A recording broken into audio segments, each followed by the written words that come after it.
Well, what do we have here? With, as all we know, tariffs were just kicking everyone's butt, especially for things from China and other places. And here we are again, ladies and gentlemen. Now, China themselves has been indefinitely delayed the Switch 2 release in their own region. I don't know why, but I have a couple ideas that might be the case. I'm not buying Nintendo's crap of the BS they were saying. Let's get into this mess. Everyone's to buy Logitech back again with some more console peasant kind of news today. You know, I'm mainly PC gang here, but Switch 2 just got announced recently, as you may know, and everyone's first thoughts when the Nintendo Direct was finished was that, oh, they got some good things and some promising features and some promising looking games. But then a little ways after, now you hear the word tariff, and now because of that, the so-called MSRP that Nintendo is trying to launch at $450 is now going to probably go leaps and bounds higher with a tariff, because Nintendo, like the Switch was like kind of like originated or kind of like made in China, most of the parts. So I'm interested to see how much higher than $450 is going to be. $450 was fine because I was actually considering, because there's a couple of games that I was interested in, like the Mario Kart World and the Legends ZA for Pokemon. But and some other ones like Dust Bloods and other stuff that really actually called to me as far as being tweak to my interest, so to speak. But when I heard how much the games were, I'm like, yeah, y'all can keep that. I casually do console stuff, but mainly PCMR. And when I saw the $80 price tag for physical copies of the Nintendo Switch games, Nintendo Switch 2 games, I was like, yeah, I don't even want to pay $50 for a game on Steam, and you're expecting to pay $30 more. Y'all funny. Y'all real funny, Nintendo. Real funny. See what y'all doing. But back on topic, China, according to Nintendo's BS response, they are apparently choosing to so-called indefinitely delay the Switch 2 launch in China because they want their BS response is probably a PR stunt.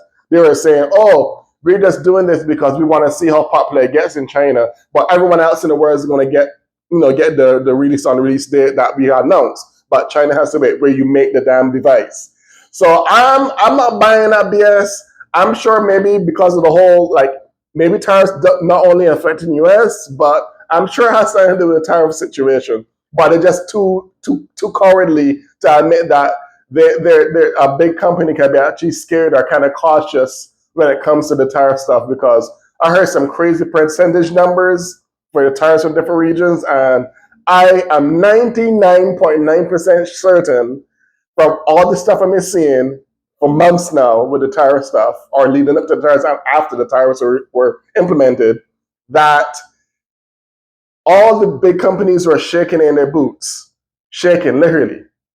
So when heard that tea, or everyone was like, oh crap, no, we don't want to pay extra money for manufacturing our products and devices. But what can you do? It is what it is. But I think that's the real reason Nintendo is indefinitely delaying the launch in their own freaking region where they made the device. But it doesn't make sense, because if the tariffs are affecting everyone, including the US, why are you singling out the place, the region where you make the damn device, and just say, you know what, we'll just wait and see how popular it gets in China? Come on, Nintendo. Who are you fooling?